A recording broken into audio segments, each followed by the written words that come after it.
네, 우리 지난 시간까지 열왕기서를 함께 다 보았습니다. 그래서 우리가 여호수아서부터 시작된 신명기 역사서에 해당하는 부분들을 일단 한번 훑어 보았습니다. 우리가 지금 성경을 이제 보고 있는 그 순서가 바로 이제 히브리 성서의 배열을 지금 따라가고 있는 겁니다. 첫 시간에 제가 이제 구약과 히브리 성서의 차이를 좀 말씀드렸죠. 뭐 그 안에 수록되어 있는 책들은 다 동일합니다. 다 동일한 책들이 들어가 있는데 이 배열 방식과 이 분류 방식이 좀 다르다라고 이제 말씀을 드렸습니다. 그래서 이제 구약 성경에서 이 여호수아서부터 해가지고 그 다음에 사사기, 근데 사사기 다음에 또 룻기가 포함이 되어 있죠. 이 기독교인들의 성경, 구약 성경 안에는 굉장히 연대기적인 그런 분류가 되어 있다라고 이제 보시면 되겠습니다. 그래서 연대기적으로 이제 분류가 되어 있고, 그 다음에 그 역사서라고 하는 이제 타이틀을 사용을 하고 있죠. 여호수아서부터 열왕기서, 그리고 역대기도 포함이 되어 있습니다. 이 역사서라고 하는 장르로 이제 분류가 되어 있고, 그다음에 이제 이사야서, 예레미야서, 예레미야, 애가, 그다음에 에스겔, 그다음 호세아부터 시작하는 12소 예언서들은 예언서라고 하는 타이틀로 이제 별도로 이제 분류가 되어 있습니다. 그런데 우리가 지금 보고 있는 이제 히브리 성서의 방식의 배열 방식을 따르면 예언서라고 하는 커다란 타이틀이 있죠. 예언서라고 하는 커다란 타이틀에 우리가 지난 시간까지 공부했던 역사서에 해당하는 부분들입니다. 예. 열왕기서까지, 그러니까 여호수아서부터 해가지고 열왕기서까지에 이르는 그러한 이제 역사에 해당하는 부분들과 그 다음에 예언자들의 이야기, 이 예언자들의 예언집이라고 할 수 있겠죠. 예언들의 모음집이라고 할 수 있는데 이 예언의 모음집이 바로 커다란 느비임이라고 하는 이 예언서라고 하는 그 카테고리에 다 포함이 된다라고 하는 것이죠. 요게 이제 구약 성서의 분류 방식과 이제 히브리 성서의 이제 분류 방식의 굉장히 커다란 차이라고 이제 보시면 되겠고요. 구약 성경 같은 경우는 구약 성경 맨 마지막이 바로 예언서죠. 호세아서부터 이제 시작에는 12소 예언서가 구약의 맨 마지막에 배치되어 있습니다. 그래서 뭘로 끝나죠? 말라기로 끝나지 않습니까? 그래서 이 말라기는 이제 장차 도래할, 장차 오실 그 메시아를 그 대망하는 그러한 이제 메시지로 마치지 않습니까? 그렇기 때문에 신약과의 자연스러운 연결성이 생기는 거죠. 그래서 말라기에서는 장차 다시 오실 메시아를 대망하고, 이제 신약에 보면 이제 예수 그리스도께서 오신 그것과 굉장히 긴밀하게 이제 연관이 되어 있는 것입니다. 그런데 히브리 성서에서 이제 예언서는 가운데에 딱 끼어 있습니다. 그 예언서 다음에 뭐가 나오냐면 이제 성문서가 등장을 하게 되는 거죠. 이 성문서라고 하는 것은 결국은 제일 맨 마지막, 연대기적으로 제일 맨 마지막에 이제 쓰여진 책들의 모음집이라고 이제 보시면 되겠습니다. 여기에는 뭐 다양한 장르의 책들이 있죠. 뭐 노벨라도 있고, 역사에 관한 이야기들도 있고, 그다음에 시가서나 지혜서 같은 것들도 있죠. 그다음에 이제 룻기 같은 경우는 구약에서는 이제 역사서 안에 카테고리에 들어가 있지만 시기적으로 후대에 쓰여진 책입니다. 그렇기 때문에 이 예언서에 포함되지 못하고 이제 성문서 안에 히브리 성서에 따르면 그렇게 포함이 되어 있는 이 분류 방식이 굉장히 다르다라고 하는 것을 볼 수가 있겠고, 성문서의 맨 마지막의 책이 뭐냐면 역대기입니다. 역대기. 그래서 역대기로 맨 마지막으로 끝나는데 거기에는 역대기의 맨 마지막이 뭐예요? 바로 무너져버린 유다의 회복 아닙니까? 그죠? 이 고레스에 의해서 다시 회복되는 그 유다의 모습을 나타내고 있죠. 그러니까 이제 유대인들의 입장에서는 보다 좀 현실적인 그런 유다 왕국의 회복, 유다 왕조의 회복에 대한 희망을 가지고 있다라고 하는 것을 이제 보여주고 있는 거죠. 같은 책을 담고 있지만 어떻게 이제 배열되느냐에 따라서 좀 다른 뉘앙스와 메시지를 담고 있다라고 하는 것을 우리가 이제 볼 수 있습니다. 자, 그래서 예언서라고 하는 이제 큰 타이틀의 맥락에서 우리가 히브리 성서의 이제 분류 방식을 좀 따른다라고 한다면 예언서는 크게 전기 예언서와 후기 예언서로 나누어질 수 있습니다. 전기 예언서는 여호수아서에서부터 이제 열왕기서까지 이르는 우리가 흔히 역사적인 이야기라고 알고 있는 이 왕조의 역사, 그러니까 땅 점령에서부터 시작해서 이제 왕조를 이루어가는, 그 다음에 왕조가 또 멸망해가는 그 역사를 담은 책들을 전기 예언서라고 분류를 하고 있고요. 그 다음에 이제 우리가 지금부터 이제 보게 될, 다음 시간까지 보게 될 예언 모음집이죠. 예언자들의 책이라고 할 수 있는 이사야서에서부터 이 말라기까지에 이르는 그런 예언서들을 후기 예언서라고 이제 이야기를 하고 있습니다. 그래서 이 전기 예언서와 후기 예언서가 이렇게 한 카테고리로 이제 묶이고 있고요. 그다음에 제가 지난번에 말씀드렸던 것 같은데 이 역사라고 하는 것이 결국 다 예언서의 카테고리 안에 들어간다라고 하는 것은 그 역사의 주역이 누구냐라고 하는 것을 이야기해 주고 있다라고 하는 것입니다. 역사의 주역이 누구냐? 바로 왕들이라든지 어떤 정치적인 리더라든지 그러한 뭐 군사적인 리더 이러한 사람들에 의해서 역사가 흘러가는 것이 아니라 이 역사의 주역이 바로 예언자들이다라고 하는 것이죠. 예언자들이 역사의 주역이고 예언자들이 역사의 주역이라고 하는 말은 무엇입니까? 그 이면에 예언자들의 역할이 뭐예요? 우리가 조금 이따 나눠보겠지만 예언자들의 역할은 곧 하나님의 말씀을 전하는 역할을 가지고 있는 것 아니겠습니까? 그러니까 하나님의 말씀에 의해서 이 역사가 좌우되고 하나님의 뜻에 의해서 역사가 좌우된다라고 하는 것을 보여주려고 하는 것이죠. 그래서 이제 이렇게 예언서로 분류된 것이 어떻게 보면 이제 신명기 역사서의 어떤 의도라고 할까요? 역사관이라고 해야 될까요? 바로 이제 모든 역사가 물질적인 그런 역사관에 의해서 좌우되고 평가되는 것이 아니라 바로 하나님의 말씀 중심으로 어떤 왕들이라든지 그런 일들이 사건들이 평가된다라고 하는 것을 굉장히 중요하게 잘 나타내고 있다라고 이제 생각을 합니다. 그런데 이렇게 좀 주제적으로 좀 분류를 또 해보면요, 이 전기 예언서는 이제 어쨌든 간에 이 예언서라고 하는 거에 굉장히 그 중심 주제가 뭐냐면 땅인 것 같아요. 땅. 그 땅에서 이 이스라엘 백성들이 존속할 수 있느냐, 그렇지 못하느냐 굉장히 중요한 주제거든요. 왜냐하면 여호수아서의 시작은 땅 점령으로부터 시작을 해서 열왕기서의 마지막은 뭐예요? 땅을 상실하는 이야기거든요. 땅을 어떻게 점령하게 됐고 어떻게 땅을 상실하게 됐는가에 대한 이야기를 바로 이 역사를 통해서 주되게 하고 있다라고 하는 것이죠. 그래서 전기 예언서의 주된 내용은 뭐냐면 땅 점령과 그 땅에서의 이야기를 다루고 있는 거예요. 땅을 차지하고 그 땅에서 이 이스라엘 백성들이 어떻게 왕조를 이루면서 살았는가라고 하는 그 땅 위에서의 역사를 이야기하고 있다라고 한다면, 후기 예언서는 물론 이제 예언자들의 어떤 시대적인 배경이 제각각 다르기는 하지만 한결같이 이야기하고 있는 건 뭐냐면 땅 상실에 대한 경고죠. 너희들이 이렇게 계속해서 살면 너희들이 쫓겨날 것이다. 하나님께서 너를 이 땅 가운데서 쫓아낼 것이다 라고 하는 땅 상실에 대한 경고를 이 후기 예언서들, 즉 예언 모음집들이 이야기를 하고 있다라고 하는 것입니다. 그래서 우리는 이 땅에 대한 어떤 이런 주제를 가지고 이 예언서에 나와 있는 책들의 전체적인 전반적인 주제를 생각해 볼 수가 있을 것 같습니다. 자, 그러면 우리가 예언자들에 대해서 좀 알아보려고 합니다. 이 예언자들은 도대체 어떠한 존재인가, 어떠한 사람들인가라고 하는 거예요. 이 예언자를 나타내는 여러 가지 용어들이 있습니다. 뭐 신약의 그리스어에도 그렇고요. 구약의 히브리어적으로 이제 예언자를 나타내는 다양한 표현들이 있는데요. 신약에 보면 혹은 이제 70인역의 그리스어로 된 그 구약 성경을 보면 예언자들이 어떻게 표현되고 있느냐, 바로 프로페테스라고 되죠. 프로페테스. 요게 이제 영어의 그 프로핏의 어원이 되는 것입니다. 우리가 이 예언자라고 하는 그 표현을 바로 프로핏이라고 하는 것을 여러분들과 잘 알아야 됩니다. 그 미래를 예견하는 사람, 프레딕트 하는 사람이 아니에요. 그 프로핏이라고 하는 것입니다.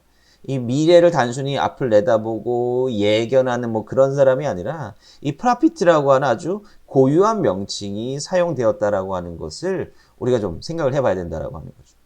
그래서 이 프로페테스라고 하는 말이 풀어서 설명하면 뭐냐라고 하면 어떠한 생각이나 사상을 말이에요. 스포컨 랭귀지입니다. 말로 전달하는 사람을 이제 프로페테스라고 이제 이야기를 하는 것입니다. 여기서 중요한 것은 뭐냐면, 그렇다라고 한다면 이 누구의 생각과 사상을 말하는 존재냐라고 하는 거예요. 자기의 생각과 사상을 이야기하는 사람이냐, 그렇지 않느냐라고 하는 것을 우리가 좀 봐야 됩니다. 사실 이 프로페테스라고 하는 것 자체가 히브리어의 용어를 이제 번역을 한 말인데요. 히브리어로 기본적으로 이제 예언자를 나타내는 데 있어서 가장 보편적으로 사용되는 단어가 뭐냐면 요 나비라고 하는 단어입니다. 나비라고 하는 단어예요. 자, 나비라고 하는 단어의 그 어근이 뭐냐? 나바인데요. 눈, 베트, 알레프인데. 근데 공교롭게도 이 단어의 의미가 본질적으로 무엇인지 알려진 바가 없습니다. 네. 알려진 바가 없어요. 이 단어가 도대체 근본적으로 어원적으로 무슨 의미를 가지느냐 이것이 잘 알려지지 않았습니다. 자, 그런데 한 가지 힌트를 어형적으로 좀 찾아본다면 요 나비라고 했을 때 요 나비라고 하는 그 명사 패턴은 수동의 의미를 가지고 있어요. 예를 들면 마시아흐라고 하는 단어. 마시아흐가 뭐죠? 메시아잖아요. 그 마시아흐라고 하는 단어의 근본적인 의미가 무엇입니까? 기름 부음을 받은 사람이에요. 마사흐가 이 기름을 붓다라고 하는 이제 그런 동사고, 마시아흐가 기름 부음을 받은 자라고 하는 그런 이제 의미를 가지고 있습니다. 그러니까 이제 요걸 추론해 볼 때, 이 나비라고 하는 사람의 어떤 정체성은 뭐냐면, 다른 어떤 존재로부터 뭔가 이 나바라고 하는 그 예언의 사명을 하도록 임명받은 자라고 하는 그런 의미를 가지고 있습니다. 그러니까 자기 스스로 어떻게 보면 자기의 정체성을 갖고 자기의 직임을 알아서 하는 사람이 아니라 수동적인 사람이다라고 하는 거예요. 그래서 성경에 나타나 있는 이 예언자들, 나비라고 불리우는 사람들이 하는 일들이 도대체 뭐냐라고 하는 것입니다. 이 성경을 보면 바로 이 사람들이 주로 하는 게 바로 말을 하잖아요. 말을 전달을 하는 겁니다. 엄밀히 말하면 자기의 말을 하는 것이 아니라 말을 전달하는 거죠. 누군가의 말을 전달하는 것인데 그 누군가가 무엇입니까? 바로 하나님이다라고 하는 거죠. 하나님에 의해서 임명받아서 바로 하나님의 말을 전달하는 사람이 바로 예언자다라고 하는 것이고, 여기에서 예언자는 어떤 자기 주장이나 자기의 의지나 이런 것을 표출해내는 사람이 아니라 수동적인 역할이다라고 하는 거예요. 능동적인 역할이 아니라 수동적인 역할, 바로 하나님에 의해서 이끌림을 받아서 무언가를 하는 사람, 하나님의 말씀을 전하는 사람이 바로 예언자들의 어떤 중요한 정체성이다라고 하는 것을 우리가 좀 생각을 해봐야 되겠죠. 그 다음에 이제 예언자를 표현하는 또 다양한 또 말들이 있는데요. 로에라고 합니다. 로에. 여기에 보는 사람, 선견자라고 합니다. 사무엘상 9장에 보면 이제 사무엘을 일컬을 때 이 선견자라고 이야기를 합니다. 그러니까 뭔가를 보는 사람이다라고 하는 건데, 근데 아무거나 보는 사람이 아니죠. 일반적인 다른 사람들이 보지 못하는 것을 볼 줄 아는 사람을 바로 선견자라고 이제 부르는 것이고, 예언자와 어느 정도로 동일한 의미라고 이제 보시면 되겠습니다. 그 다음에 또 호세라고 하는 호세. 히브리어로 하존이라고 하는 게 있어요. 하존. 하존이 히브리어로 바로 이제 그 환상을 의미하거든요. 환상. 이 환상을 의미하는데 이 환상을 볼 줄 아는 사람이 바로 예언자다라고 호세라고 하는 것입니다. 이사야서 1장 1절에 보면 이사야가 환상을 보는 장면이 나오지 않습니까? 그러니까 이제 이것들을 좀 성경에 나타나 있는 그 예언자들과 관계된 그런 사건들이나 그런 말씀들을 좀 종합을 해보면 도대체 예언자는 누구냐? 첫째로 하나님에 의해서 임명되는 거예요. 자기 스스로 임명하는 게 아니라 자기 스스로 난 예언자라고 튀어나오는 것이 아니라 하나님에 의해서 임명된 그 체험이 있어야 된다라고 하는 것이죠. 그리고 이 사람 뭐하냐? 바로 하나님의 말씀과 이상을 인지할 수 있는 사람이에요. 분별할 수 있는 사람이다. 이것이 하나님의 말씀이다, 아니다. 이것이 하나님께서 보여주신 환상이다, 아니다. 이것을 분별할 수 있는 사람이 바로 예언자다라고 하는 것입니다. 자, 그러면 이 예언자가 하는 일이 이러한 일인데 과연 이게 쉬운 일이냐라고 하는 거죠. 쉽지 않습니다. 그래서 예언자들이 하나님 앞에 이 부르심을 받는 장면들을 보면 한사코 다 거절하죠. 그러면 본질적으로 이 예언자들의 그 직무에 어려움이 도대체 무엇이냐라고 하는 것이죠. 자, 일단은 한번 보죠. 웬만한 대부분의 예언서들에서는 예언자의 임명 이야기가 나옵니다. 예언서 초반부에 예언자 스스로가 하나님 앞에 어떻게 내가 임명받고 어떻게 내가 소명받고 부르심을 받았는지 그거에 대한 소명에 대한 이야기가 나옵니다. 예언자의 임명 혹은 소명에 관한 이야기가 등장을 하고 있습니다. 왜 이거를 예언서 앞쪽에다가 이거를 끼워 놓은 걸까요? 하나님의 말씀을 전하기에 앞서서 왜 내가 하나님 앞에 이렇게 부르심을 받았다라고 하는 그 소명 이야기를 그 앞에다가 붙여 놓은 것일까요? 자, 이런 질문을 가지고 이 예언의 이야기들이 어떻게 구성이 되고 있는지 한번 여러 가지 좀 그 요소들을 한번 살펴보도록 하겠습니다. 먼저 하나님의 말씀이 옵니다.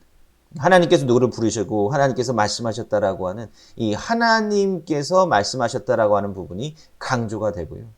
그 다음에 예언자 직분을 임명하죠. 너는 내 말을 가서 전하라. 백성들에게 나의 말을 가서 전하라. 뭐 이런 방식으로 이 예언자 사명을 하나님께서 주십니다.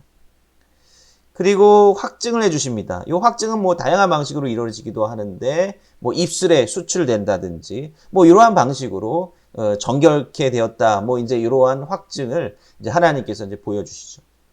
근데 중요한 것이 뭐냐면 예언자 직분에 대한 거부감을 표출합니다. 이 임명받는 사람이 아멘 하고서 이제 화답하는 것이 아니라 거부를 하는 거예요. 나는 그거 못합니다. 나는 어린아이입니다. 나는 말할 줄 모릅니다. 라고 하면서 대부분의 예언자들이 한사코 거절을 하는 거예요. 자, 왜, 이 거절을 한다라고 하는 게 뭡니까? 여기에 바로 예언자들이 갖는 어려움의 본질이 이제 있다라고 하는 것입니다.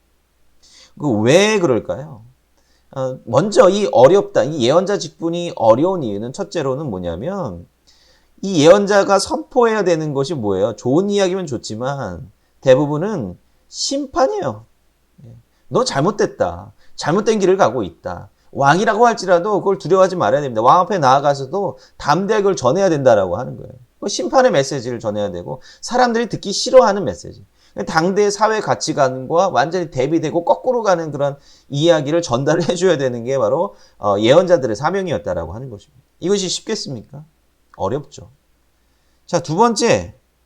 그러면 이 예언자들이 이 심판의 말을 하기 위해서, 그 다음에 또 이 심판의 말을 백성들이 고지고대로 이제 듣게 하기 위해서 필요한 게 뭐예요? 예언자의 권위죠. 권위잖아요. 근데 예언자들이 어떻게 자기 권위를 확증할 수 있겠습니까? 나 하나님한테 부르심 받았어. 이거 어떻게 확증할 수 있느냐라고 하는 거예요. 그래서 예언자들은 바로 예언서 첫 부분에 자기가 하나님 앞에 부르심을 받았던 그 장면을 서술해내고 있는 거죠. 나 이렇게 하나님 앞에 임명받았다. 나 이렇게 하나님 앞에 이렇게 말씀 받았어. 나는 하나님의 말씀을 전하고 하나님의 심판의 말씀을 전할 자격이 충분히 된다라고 하는 것을 사람들에게 알려주기 위해서 그 나의 소명받은 이야기를 맨 앞에다가 갖다 놓은 겁니다. 그게 굉장히 중요한 부분들인데, 그런데 이 권위를 확증하는데 어려움이 있어요. 아무리 내가 이렇게 이야기를 해도 사람들이 고지고대로 듣지 않는 경우가 태반입니다. 왜? 이 예언자들이 소명받는 이 장면은 항상 은밀하게 이루어지고 있다라고 하는 거예요. 뭐 대중들 앞에서 막 대놓고 막 뭐라고 해야 될까? 엑스타시 상태로 막 돌아가서 막 이런 것이 아니라 하나님과 나와의 개인적인 관계에서 은밀하게 이루어지고 있다라고 하는 것이죠. 그러니까 내가 예언자로 이 소명받았다라고 하는 것 자체가 하나님과 나만 알고 있는 거예요. 대중에게는 알려지지 않았습니다. 이것이 굉장히 중요한 어려움, 가장 어려움이다라고 하는 것이죠. 그래서 이 개인적으로 이루어지고 이 임명 과정이라고 하는 것이 이 개인적으로 이루어지는 것이기 때문에 이 예언자들의 가장 중요한 문제는 뭐냐면 내가 말하는 예언이 참된 예언이다. 참된 예언이다라고 하는 것을 대중에게 계속해서 확증시켜 나갈 필요가 있었다라고 하는 것이죠. 이게 예언자들이 하나님 앞으로 소명받은 예언자들이 가지고 있었던 굉장히 중요한 그 도전이었다라고 하는 것입니다. 자, 그래서 우리가 간단하게 살펴본 이 예언자의 정체성이 어떻게 성경에서 드러나고 있는지 잠시 보도록 하겠습니다. 몇 가지 예를 통해서 함께 보도록 하겠습니다. 자, 예언자의 정체성, 아까 제가 말씀드렸다시피 하나님의 말씀을 전하는 그런 역할이다라고 이제 보시면 되겠습니다. 출애굽기 7장에 보면 하나님께서 이제 모세를 위해서 이 아론을 대언자로 세우지 않았습니까? 그래서 아론이 하는 일이 뭐예요? 하나님께서 이 모세에게 이야기를 전달을 해주면 이 모세가 받은 그 이야기를 이 아론이 대언해 준다라고 하는 것입니다. 이게 이제 예언의 이제 본질적인 기능이다라고 하는 것이죠. 이 예언자는 자기의 말을 전하는 것이 아니라 누군가의 말을 대신 전하는 것입니다. 근데 여기서 나타나는 것은 그 예언자들이 이중으로 기능을 하고 있는 것이죠. 하나님께서 모세에게 말씀을 전해주고 모세가 아론에게 전달을 해주니까 모세 역시 예언자의 역할을 감당한다라고 이제 보시면 되겠고, 또 모세가 그 전해준 그 이야기를 이 아론이 이스라엘 백성들에게 전해주니까 이 아론 역시 그 예언자의 역할을 수행하고 있다라고 이제 보시면 되겠어요. 근데 중요한 건 뭐냐면 그 말씀이 어디서 그 전달하고자 하는 내용의 본질이 어디에서 온 것이냐라고 하는 거예요. 그것은 바로 하나님의 말씀이다라고 하는 것. 이 예언자들은 이걸 잊지 말아야 된다라고 하는 것이죠. 이게 없으면 그 예언자들은 어떤 예언자로 규정이 되는 거예요? 바로 거짓 예언자로 규정이 된다라고 하는 것입니다. 자, 그 다음에 자, 그래서 이 예언자 권위의 본질이라고 하는 게 뭐냐면 바로 하나님으로부터 임명을 받았다라고 하는 것이죠. 그래서 이 예레미야 1장 5절에 보면 하나님께서 예레미야에게 이렇게 말씀하셨다라고 하는 기록이 나오죠. 내가 너를 모태에 짓기 전에 너를 알았고. 그러니까 심지어 예레미야가 이 세상 가운데 태어나기 전부터 하나님께서 이제 임명하셨다. 이 예언자로 세울 것을, 선지자로 세울 것을 하나님께서 결정해 놓으셨다. 예비해 놓으셨다라고 하는 말씀이 바로 이제 예레미야에서도 나타나지 않습니까? 그러니까 오직 이 예언자를 임명하실 수 있는 분은 바로 하나님밖에 없다라고 하는 것이 이제 성경에서 강조되고 있습니다. 자, 그리고 이 말씀을 보면 예언자들의 목적입니다. 왜 하나님께서는 예언자들을 이 땅 가운데 보내시는가라고 하는 거예요. 자, 에스겔한테 하나님께서 이제 말씀하실 때 나를 배반하는 자에게 보내노라 이렇게 얘기를 하죠. 그러니까 나를 배반하는 자에게 보낸다라고 하는 것은 뭐냐면 하나님의 말씀을 잘 듣지 않는 자들에게 바로 이 에스겔 예언자를 보내신다라고 이야기를 하고 계신 거고요. 그 목적이 대체 뭐냐라고 하는 거예요. 자, 에스겔서 2장 3절에서 5절 마지막 부분이요. 그들이 듣든지 아니 듣든지 그들 가운데 선지자가 있음을 알지니라. 그들이 들을 수도 있고 안 들을 수도 있는데 어쨌든 간에 하나님께서 이 선지자를 그 이스라엘 백성들 사이에 보내는 이유는 뭐냐면 어찌됐든 간에 하나님께서는 이스라엘 백성들에게 하나님의 말씀을 전했다. 이것을 깨닫게 하기 위함이다라고 하는 거예요. 이스라엘에 보내진 이 예언자들의 그 정체성, 그 책임이 뭐냐면 이스라엘 백성들이 듣든지 안 듣든지 일단은 그 말씀을 전해야 된다라고 하는 것이고 더 중요한 건 무엇입니까? 하나님께서는 선지자를 통해서 백성들에게 기회를 주셨다 이거예요.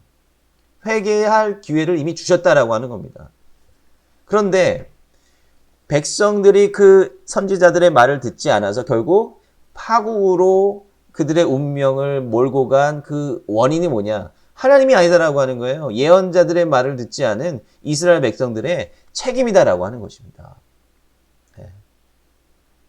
이게 선지자의 기능이다라고 하는 거예요. 선지자의 권위를 인정하든 인정하지 않든 듣든 듣지 않든 간에 이스라엘 백성들 사이에 하나님께서 선지자를 항상 보내셨어요. 그리고 하나님의 말씀을 항상 전하셨습니다. 근데 그것을 어리석게도 분별하지 못해서 이스라엘 백성이든 왕이든 자기네들이 듣고 싶은 말만 듣고 자기네들에게 좀 거리낌이 많아지는 그런 말을 듣지 않으려고 했습니다. 그 예언자들, 참된 예언자들 얼마나 많이 실현당하고 구박받았습니까? 그 결과 결국 하나님의 이끄시는 그 역사의 섭리에 따라서 이스라엘은 결국 망해버리고 말았는데 그 책임이 대체 뭐냐라고 하는 거예요. 하나님께서 이스라엘 백성들을 미워하셔서 하나님 백성들을 다 이방 민족들을 하나님께 더 우대하셔서 이스라엘 백성들을 망하게 한 것이 아니라 바로 이스라엘 백성들 스스로가 하나님의 말씀에 기울이지 않고 하나님의 말씀에 순종하려고 하지 않았기 때문에 그리고 그런 하나님의 온전한 말씀을 전해준 선지자들의 그 예언의 말에 귀를 기울이지 않았기 때문이다라고 하는 거죠.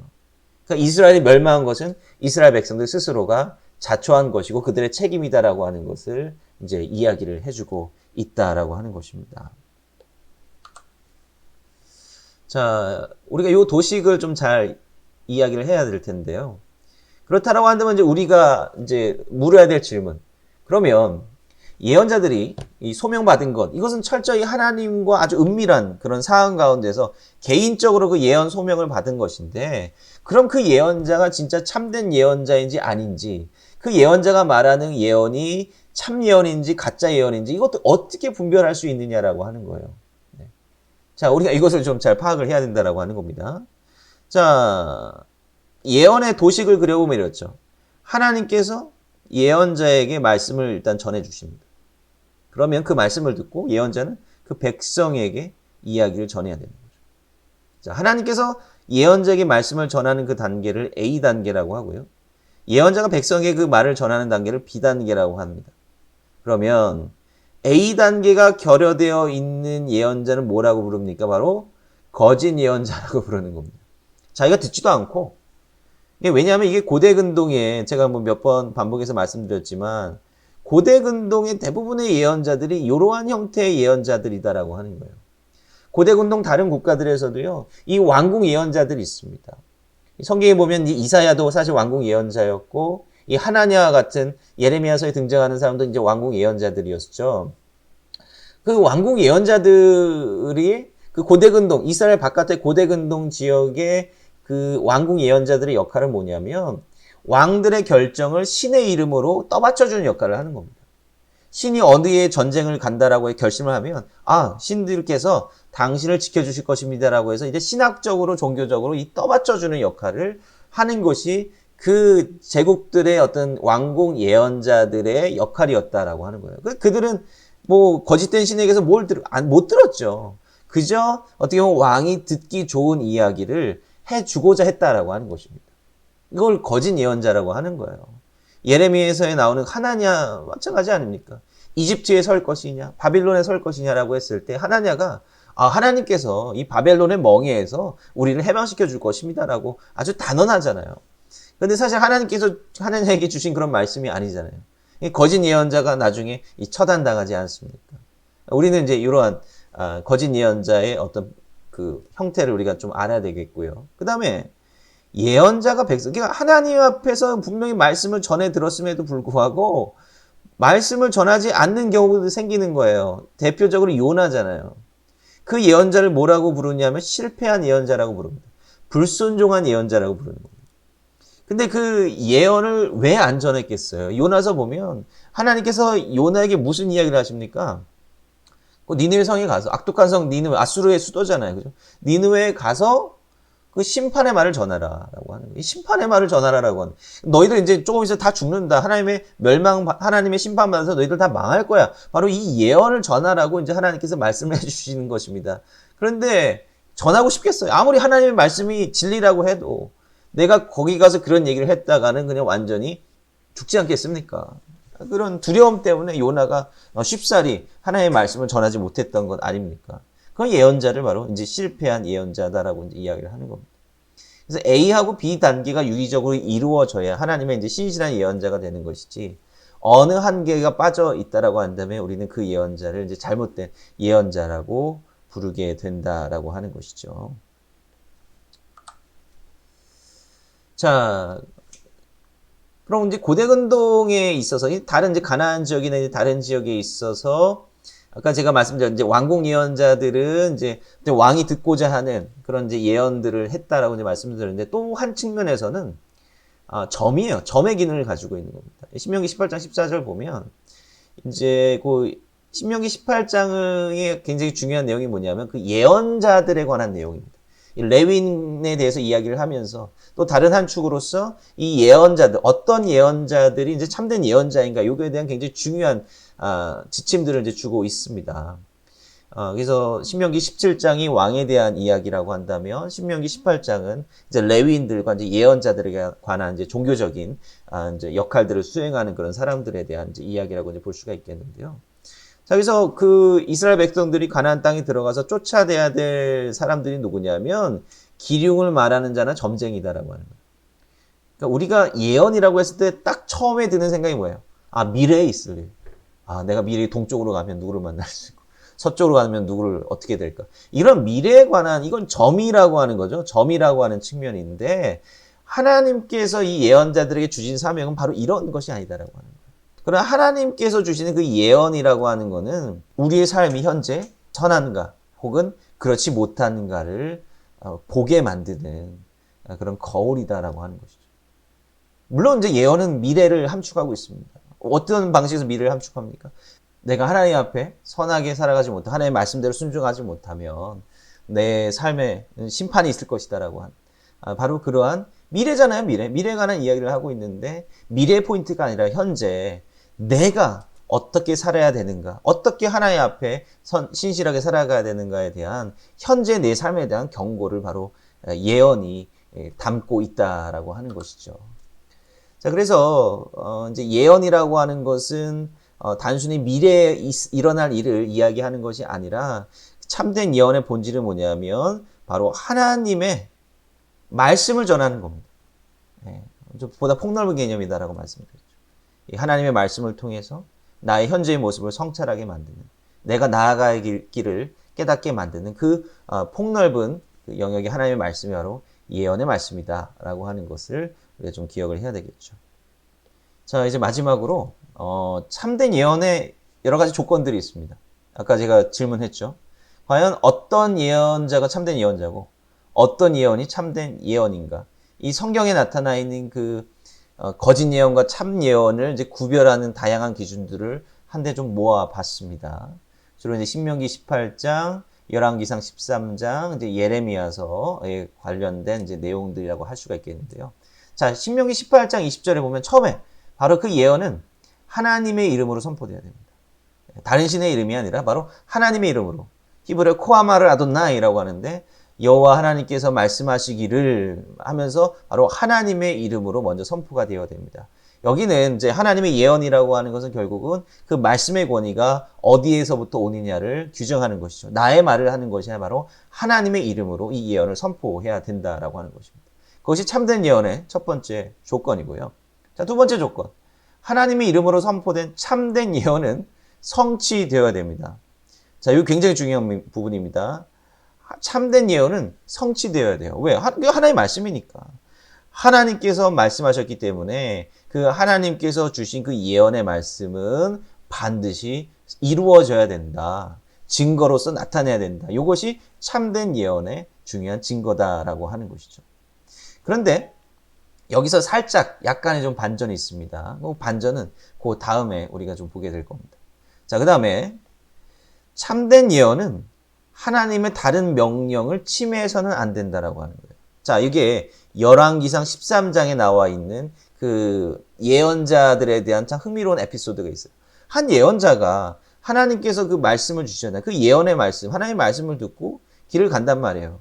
근데 다른 예언자가 딱 나타나가지고 내가 하나님의 그런 말씀을 들었으니까 너가 들었던 말씀 그거 좀 어겨도 된다. 이렇게 이제 설득을 하지 않습니까? 그러니까 그 이야기를 듣고 처음에 하나님의 말씀을 들었던 그 참된 예언자가 그 말씀에 혹해서 자기가 하지 말아야 될 것을 범하지 않습니까? 그 결과 뭐예요? 그 사람이 죽잖아요. 그건 뭐냐면 하나님께서 그 예언자에게 직접 주신 말씀은 다른 하나님의 말씀과 대치되지 않는다라고 하는 거예요. 다른 하나님의 말씀이라고 주장되는 그런 이야기로 인해서 그 하나님의 최초의 예언이 침해되어서는 안 된다라고 하는 거예요. 하나님의 말씀은 영원하다라고 하는 거죠. 그것이 하나님께서 다시 되돌리시진 않는 한 그 말씀은 계속해서 지켜져야 되고 계속해서 선포되어야 된다라고 하는 것을 또한 중요하게 이야기를 하고 있습니다. 자, 근데 마지막으로 이 예레미야서에서 보면 이 참된 예언의 성취와 관련해서 이 보완되는 이제 말씀이 나타나고 있는데요. 자, 구약 성서에 나타나 있는 굉장히 중요한 그 하나님의 그 마음에 대한 신학이 있어요. 하나님의 마음은요, 움직인다라고 하는 겁니다. 이게 굉장히 중요한 성찰입니다. 하나님의 마음은 바뀐다라고 하는 거예요. 하나님의 마음이 어떻게 바뀔 수가 있습니까? 하나님의 마음이 바뀌기 때문에 우리가 지금 살아갈 수가 있는 겁니다. 자, 아까 제가 말씀드렸습니다.